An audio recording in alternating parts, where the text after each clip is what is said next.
Hey guys, this is Courtney back from Willow's Bloom, and I'm super excited to talk to my Geminis today about your monthly forecast for April. So, I did have a little poll going on my YouTube channel to see if we wanted to do a weekly or a monthly forecast, and it was pretty 50-50. I think weekly had just a little bit more, but I wanted to give this a try and experiment and see what you guys thought about it, and then maybe do a more broad overview for the week instead of doing it for all of the signs. So that is kind of what I was thinking about. Let me know in the description, in the comment box down below, what you guys think about this, because I'm just here to serve you guys, really. I enjoy making videos, but obviously I want to make videos that you want to see. That's kind of the point. So, okay.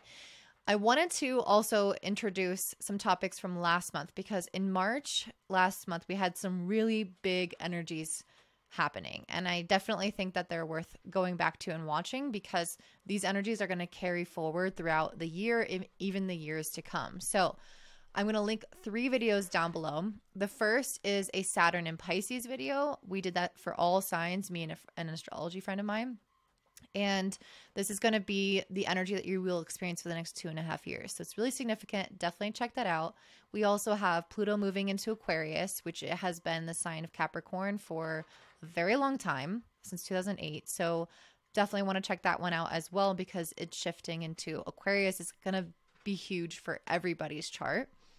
And then the last one is the Aries new moon, which kicked off our astrological new year and really sets the tone for the rest of the year. So I definitely recommend watching that, even though it might feel less relevant than the other ones.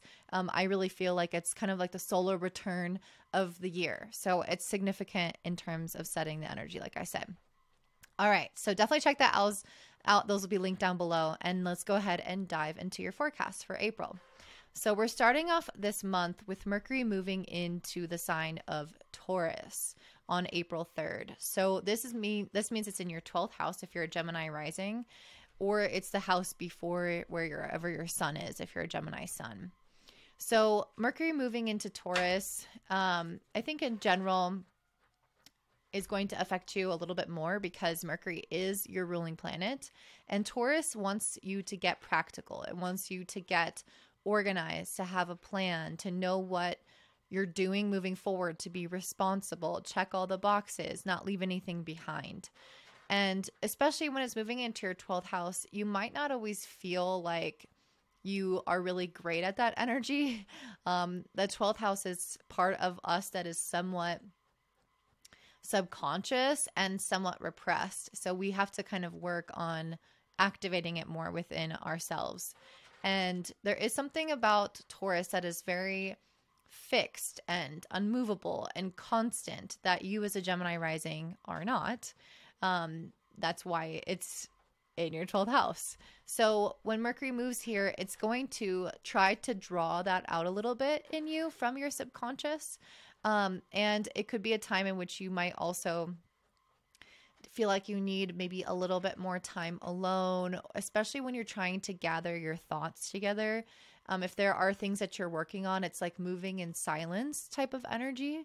Like, how can I get this done on my own? Make sure that I feel like what I'm doing feels right for me. Get organized in my way, but it's not as social of an energy. Mercury and Taurus is already quite independent, but especially being in the 12th house, it's a lot more of like an internal journey. As well as an external journey in general in terms of like getting work done, but not as external in terms of relying on others, interacting with others. So, however, it could also be a really creative time. So when it comes to feeling into things and saying like, does this look good? Do I feel aligned with this? Do I spiritually feel supported with this? This is a good time for your energy to have support through that. But on April 3rd, Mercury, when it moves into Taurus in your 12th, is also making a square to Pluto in the 9th. So I feel like there's something happening here with this square to Pluto in the 9th that may ask you guys to challenge your current way of viewing things or doing things. The Pluto in the 9th house is asking us like a deeper reason why. Why am I doing every single thing that I'm doing? And especially with Mercury in the 12th house, this is already a little bit more of like a pruning house where things go to die off if they're not really working for us. And Taurus, again, is super practical. It's efficient. It's like, what do I need to get done? How do I be consistent? So if there's something that's inhibiting you from having that kind of structure in your life, I think that you will start to notice those things that are missing or those things that are getting in the way. And ultimately asking yourself, why am I doing this? Like, what's the bigger purpose? Why am I even here as a soul? Those things can actually help you understand the more practical things. Because if we're linking our everyday behaviors, the little things that we do when we work, to a bigger mission, to a bigger why, it becomes a lot easier to stay focused, to stay disciplined, to feel connected to what we're doing, and to know if we're living in or out of alignment so we can make adjustments. So I feel like this period at the beginning of April is helping you guys get really clear on what your mission is and how to adjust if you need to. We also have on April 5th, Mercury in the 12th, sextiling Saturn in the 10th. So I believe that this is a really good time to create some sort of plan in terms of your long-term visions, your long-term goals, or your career. This could also be a good day to take action towards something. Although whenever I see something in the 12th house, a planet moving through the 12th house, that planet isn't going to operate in the same way. It's not going to have the same type of energy. So even though Mercury in your 12th is asking you to solidify, to make a plan, to take action, it's also asking you to do that in maybe a more slow or gentle way, in a way that's more connected to your soul, to your spirit, in a way that maybe is a little bit more in isolation and not asking everyone else what they think, but turning inward to make this plan. So it's taking practical, tangible steps, but almost like from a more spiritual and gentle approach. And I think it's also going to help you leave behind old mindsets that were ultimately, again, kind of getting in the way of what you were planning for the future. So maybe you are coming up with certain habits or thoughts that actually led you to self-sabotaging or delaying or not really acting. And this is your time to confront those things so that you can establish more of your authority in life, to take leadership over certain areas of your life. And I really see that with this Emperor and the Six of Swords card. This Emperor card is all about having the masculine, the structure, the discipline, knowing what the plan is, moving forward. And then the Six of Swords is a card of transition, of change, of moving from one way of doing things to another way of doing things. So I really feel like inherently there's something about your existing structure that needs a little bit of shifting. And again, Mercury is your ruling planet, and moving through the 12th house, it's that pruning process that I think is trying to help you get clear on how to become more organized, more structured, more disciplined, more mission, vision focused, more leadership focused, and what needs to change in order to do that. Because some of your approaches, I think, are not sticking. You know, like as a Gemini, you might be trying lots of different things and it's not like landing properly for you. Sometimes as a mutable sign, you are very changeable, and it's like it really has to feel right and authentic for you in order for it to maintain. So ask yourself, like, what do I need to do to feel like this is sustainable and maintainable for the long term, which is very Taurus energy. So, you know, instead of committing to a bunch of different things, like how can I commit in the right amount of things at the right time in the right way for me to be able to do this a year from now? And on this day, we also, April 5th, have the Sun conjunct Chiron in Aries in the 11th house. So what I love about this and pulling the Emperor card is that Chiron being in Aries for the collective has been us really working on our masculine wounds. And when the Sun conjuncts Chiron, all of us are going to have more visibility and insight into what was causing those wounds within us personally. And I feel like for many of you guys, there could be something in regards to your relationships where there may have been certain imbalances in the masculine and feminine. There may have been ways where you put yourself out there and you felt like you were hurt, or there may have been ways in which you felt like your ego was just not meshing in your current friend group or current environment. There could have been ways in which you were going after specific goals that were hurting you. And there are things that, like I say with Aries, it's like there's something about our identity and our way of seeing ourselves that wasn't fitting. It wasn't fitting with our goals. It wasn't fitting with our community. There was something amiss in the way that we saw ourselves and where we were trying to feel like we belong, or the goals we were trying to participate in.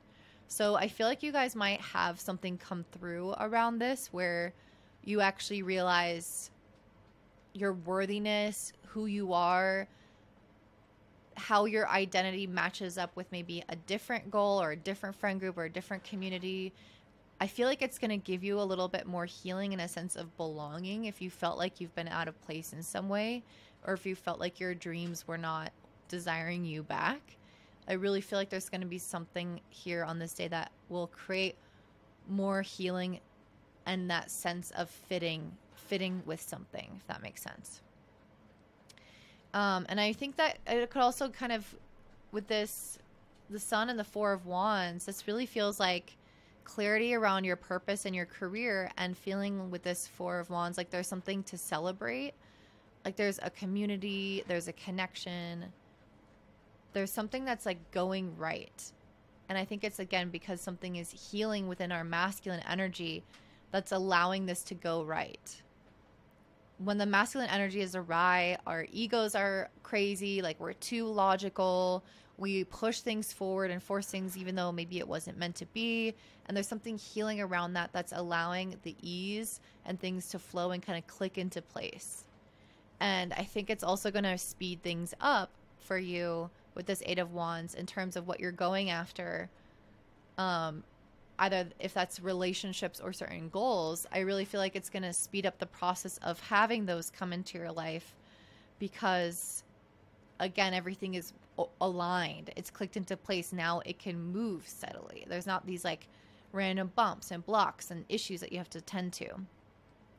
So it's almost like, yes, I found my purpose, or yes, I found my group, or yes, I know what I'm going after.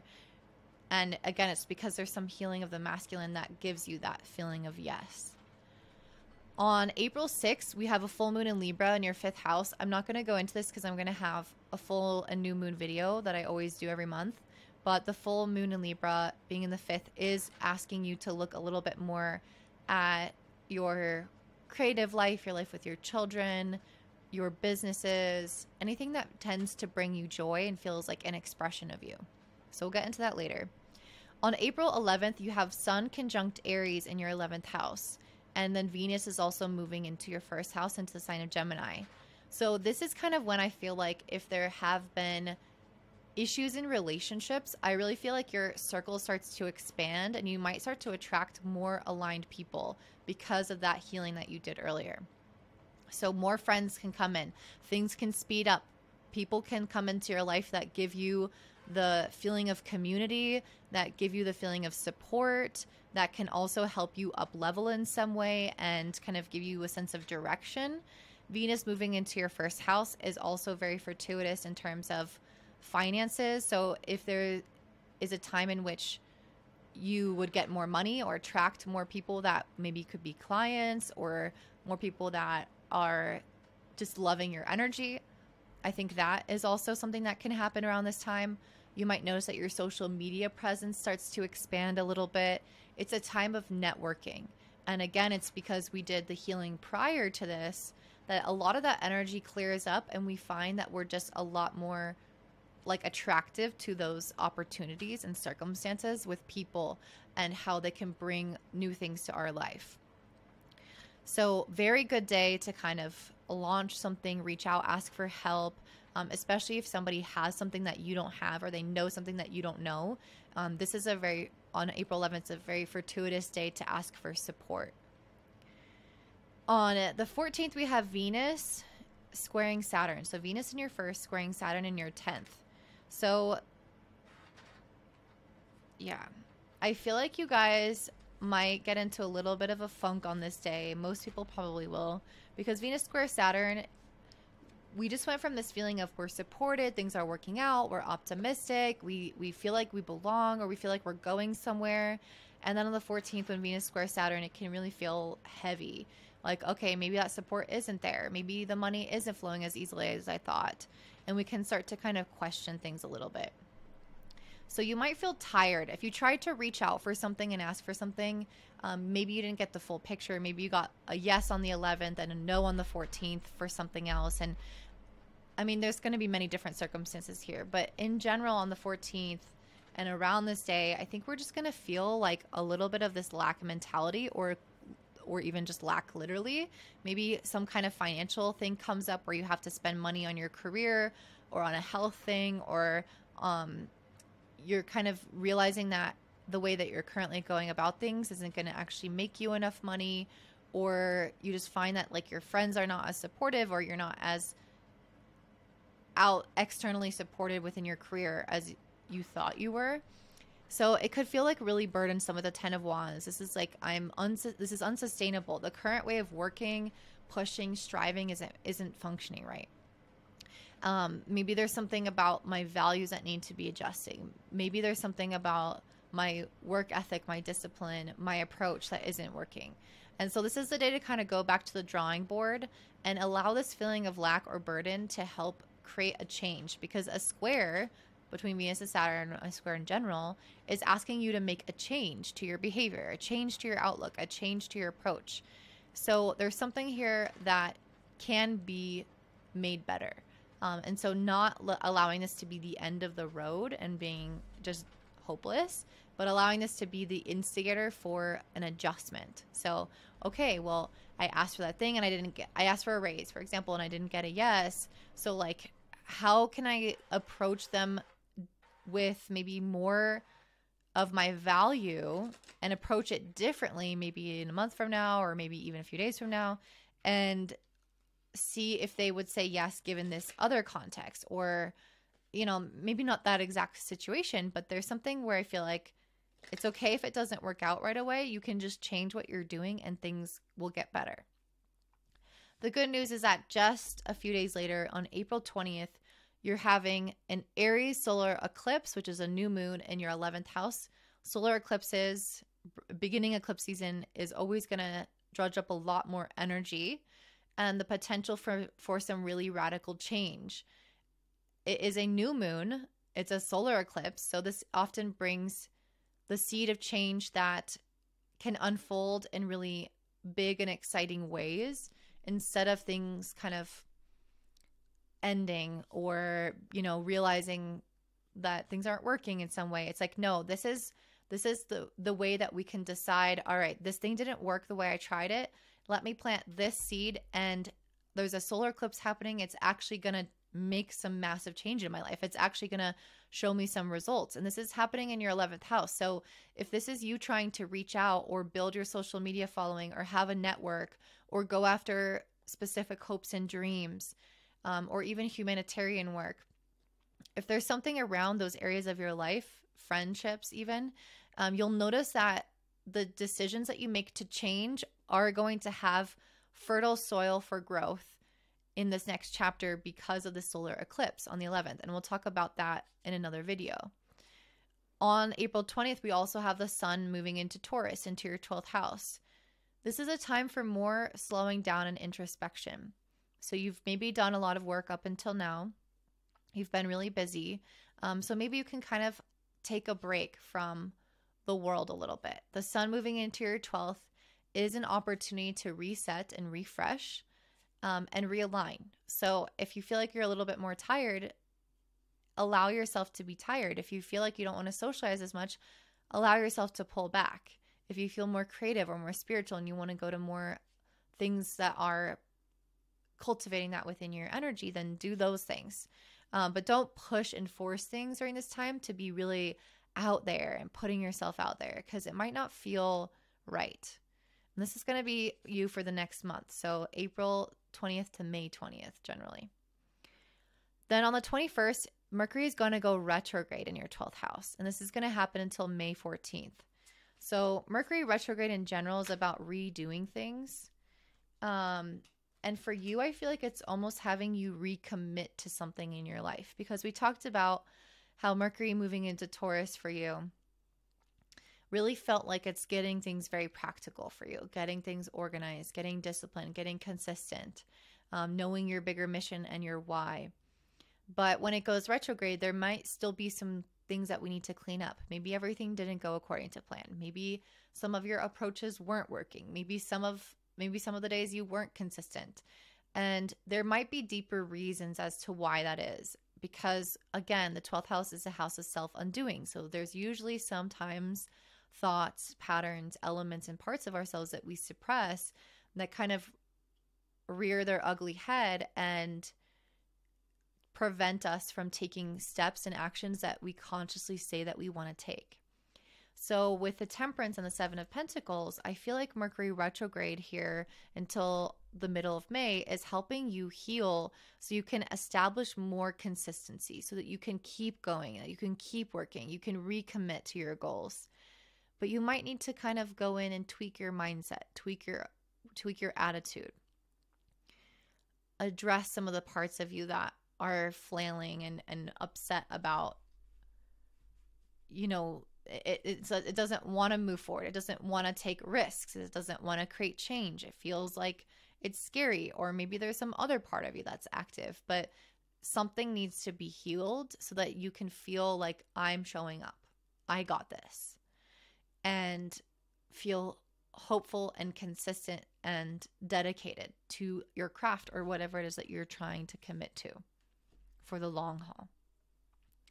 And then we're ending the month with the sun on April 25th, the sun in your 12th, sextiling Saturn in the 10th.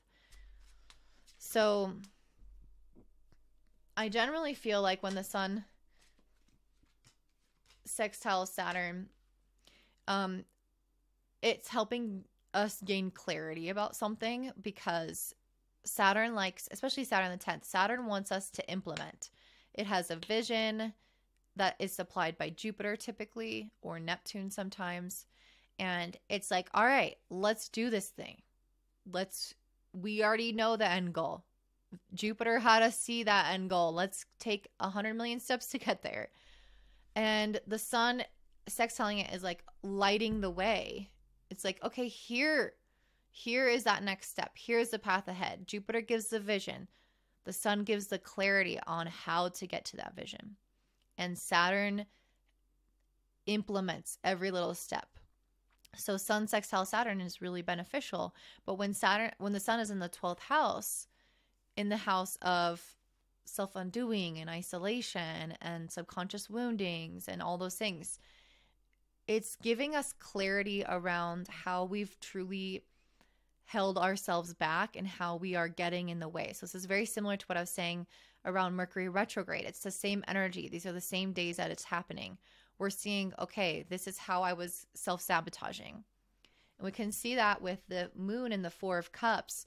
There are ways in which I feel like you've really held your energy back out of fear and out of maybe even other unknown reasons. You maybe have felt apathetic or hopeless because it feels scary to dive into something and face certain rejections, or you're just not even trying. There's some disengagement happening.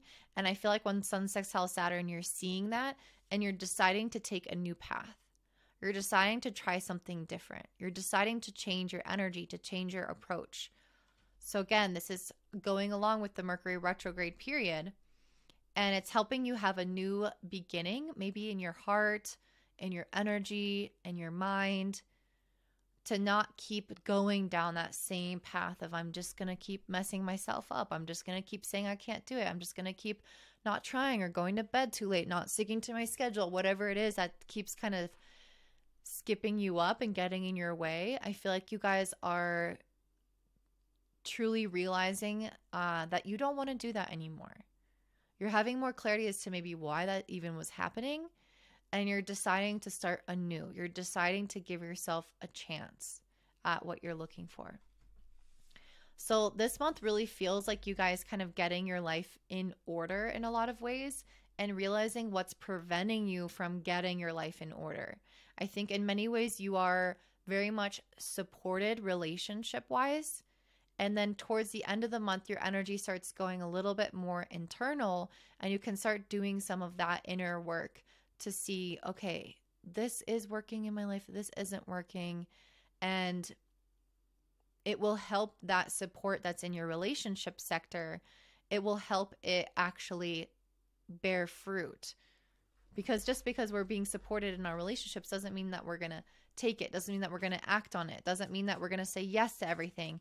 And when that happens, we're blocking our own success, right? All right, so I'm pulling 2 cards on advice for this month ahead. And where's my guidebook? Oh, yeah, right here. And we got the selenite and mucolite jasper. So these are some pretty cards.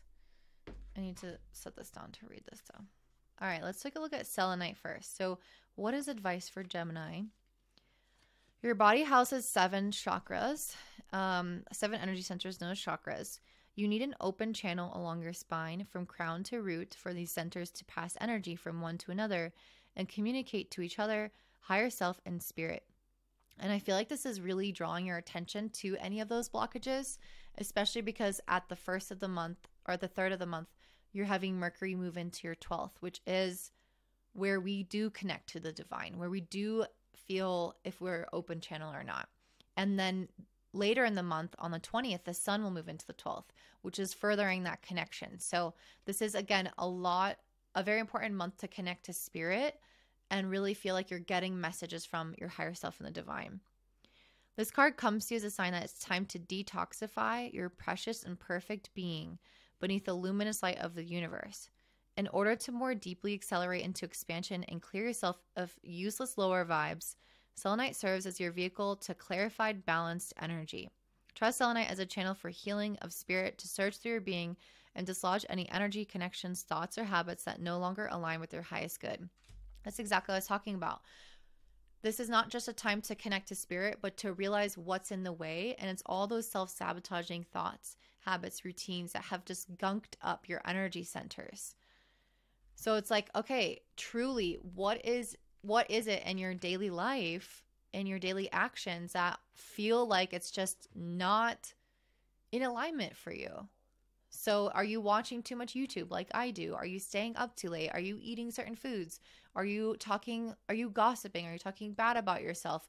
Are you having anxiety because you're living out of alignment? Like, what is it? Check in with yourself. And I think that's one of the biggest messages throughout this month, is that I think you'll actually see that you manifest much faster and things move a lot faster when you're doing these check-ins, when you're doing these little purges.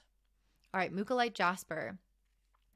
This message is a simple one, though you may find it hard to act upon. Spirit is asking you through the majestic messenger of mucolite jasper to play. And I think this has a lot to do with your April 6th full moon in Libra in the 5th house of play. So I think many of you might also start to realize like how life has maybe felt more dull, or you've been afraid to make time for play. And that full moon in Libra is going to bring that side out of you. You've been working far too hard for far too long without any time for fun, adventure, and playfulness. And that's also what I was saying about Mercury and the sun being in your 12th house this month, your ruling planet, and then the sun, which is also significant. It's really about taking you maybe away from the grind, taking you away from being super social, or things that feel like obligations, and giving yourself like some space or some time alone to dabble in the arts, to dabble in your spiritual pursuits, and to do things that just feel like they are energy lifting and giving back to you. And again, don't feel like your normal to-dos. Joy through fun and play is not a luxury reserved for some and not for others. It's a necessity. Pleasures and pastimes are required for your spirit to operate at its highest frequency. It's nourishing the soil and feeding the soul. Neglecting your need for fun is like neglecting your body's need for water. Your guides have sent mucolite jasper to help you recognize the importance of reconnecting to your childlike sense of wonder, imagination, and fun-loving freedom. Tune yourself to the frequency of your stone to help you align to the vibrations of play and joy. So that is what I'm seeing for you, Gemini. If you are interested in coaching from me, I am doing an ongoing coaching program for a select number of people. And basically, what I'm having us do is go back and look at our child development, so our development as a human being, and we can kind of map that with the chart and see what maybe went wrong. And ultimately, we're doing that to see how we can improve your current life. And it's really important to see that basis, that foundation that we're working with. And it will actually help you see a lot of those patterns in your current life existing now, because it all just ripples out from those childhood experiences. So it's really profound healing. If you're interested in something like that, definitely let me know. Check out my website at willowswim.com or write me an email at contact@willowswim.com. And I hope you have a great day.